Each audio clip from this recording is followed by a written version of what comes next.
আসসালামু আলাইকুম। আলহামদুলিল্লাহ রবিল আলমিন ওসলাত ওসালামু আলা নবিয়িনা মুহাম্মদ ও আলা আলিহি ওয়াসহাবিহি আজমাইন, আম্মা বাদ। তো আজকে সূরা আল মাইদার ২৭ থেকে ৩০ নম্বর আয়াত পর্যন্ত আমরা জানব। আর কিছুদিন পর আমাদের সামনে আমাদের খুশির একটি দিন আসছে, যে দিনটা ঈদুল আজহা নামে পরিচিত। আমাদের মুসলমানদের জীবনে যে দুইটা খুশির দিন আছে, তার মাঝে একটা হচ্ছে রমজানের শেষে হয় ঈদুল ফিতর, আর আরেকটা হচ্ছে ঈদুল ফিতরের ঠিক 2 মাস 10 দিনের মতো সময় পর ঈদুল আজহা হয়ে থাকে। তো এই ঈদুল আজহার মূল বিষয়বস্তু হচ্ছে কুরবানি। কুরবানির ইতিহাস কি সেটা সম্পর্কে আমরা একটু জানব। তো আজকে আমরা কুরবানির ইতিহাসের প্রথম ধাপ জানব, অর্থাৎ কুরবানির এই ইতিহাসটা হজরত আদম আলাইহিসসালামের যুগ থেকে চলে আসছে। তো আদম আলাইহিসসালামের যুগে কুরবানির সূচনা কিভাবে হয়েছিল, কেন হয়েছিল, সেইটা আজকে আমরা জানব। তো আদম আলাইহিসসালামের যুগে কুরবানির সূচনাটা হয়েছিল একটা ঝগড়াকে কেন্দ্র করে। সেই ঝগড়ার মীমাংসা স্বরূপ, সেই ঝগড়াটাকে থামানোর একটা মাধ্যম স্বরূপ কুরবানির সূচনা হয়েছিল। তো সেই সময় যখন সন্তান হতো, অর্থাৎ তখন তো মানবজাতির শুরু। আদম আলাইহিস সালাম ছিলেন আমাদের আদি পিতা, আর আদি মাতা হজরত হাওয়া আলাইহিস সালাম। তাদের থেকে মানবজাতির সূচনা শুরু।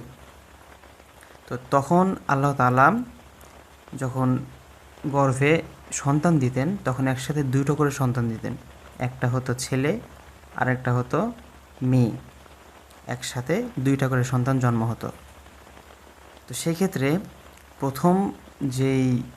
প্রথমবার যেই ছেলে যেই মেয়ে জন্মগ্রহণ করে, দ্বিতীয়বার জন্মগ্রহণ করা ছেলে মেয়ের সাথে পাল্টাপাল্টি করে বিবাহ বন্ধনে আবদ্ধ করা হতো। মানে প্রথমবার যেই ছেলে জন্মগ্রহণ করে সেই ছেলের সাথে দ্বিতীয়বারে জন্মগ্রহণ করা মেয়ের বিয়ে দেওয়া হতো, আর প্রথমবার যে মেয়ে জন্মগ্রহণ করে সেই মেয়ের সাথে দ্বিতীয়বার যে ছেলে জন্মগ্রহণ করে সেই ছেলের বিবাহ দেওয়া হতো। তো আদম আলাইহিস সালামের 2 ছেলে হাবিল এবং কাবিল, এই দুজনকে কেন্দ্র করেই মূলত কুরবানির সূচনা হয়। 2 ছেলের মধ্যে বড় ছেলে ছিল কাবিল আর ছোট ছেলে ছিল হাবিল। বড় ছেলে কাবিলের সাথে এক বোন জন্মগ্রহণ করে, আর ছোট ছেলে হাবিলের সাথে আরেক বোন জন্মগ্রহণ করে। তো নিয়ম অনুসারে কাবিলের বিয়ে হবে হাবিলের বোনের সাথে, আর হাবিলের বিয়ে হবে কাবিলের বোনের সাথে। কিন্তু এখানে একটা সমস্যা তৈরি হয়। কাবিলের সাথে যেই বোন জন্মগ্রহণ করেছিল সে দেখতে অনেক সুন্দর ছিল, অনেক সুন্দরী ছিল, অনেক রূপবতী সুন্দরী। আর হাবিলের সাথে যেই বোন জন্মগ্রহণ করেছিল সে দেখতে খুব একটা সুন্দরী ছিল না। তো নিয়ম অনুসারে হাবিলের সাথে যেই বোন জন্মগ্রহণ করেছে সেই বোনের বিয়ে হবে কাবিলের সাথে, মানে বড় ছেলের সাথে। কিন্তু যেহেতু সেই বোনটা দেখতে একটু সুন্দরী কম সুন্দরী ছিল, সেজন্য কাবিল নাকচ করলো। কাবিল বলল যে আমি মানি না, আমি আমার সাথে জন্মগ্রহণ করা আমার বোনকেই বিয়ে করব, আমি তাকে বিয়ে করব না, সে দেখতে ভালো না।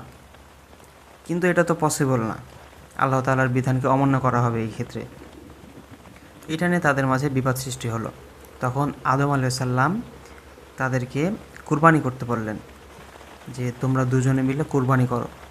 যার কুরবানি সফল হবে, মানে যার কুরবানি কবুল হবে, সে হচ্ছে তার পছন্দ মতো মেয়েকে বিয়ে করবে। এই কথা বলার পর কাবিল এবং হাবিল দুজনে কুরবানি করলো। তো কাবিলের ছিল শস্য খামার, মানে ফলমূল শস্য এগুলো সব কাবিল আবাদ করত।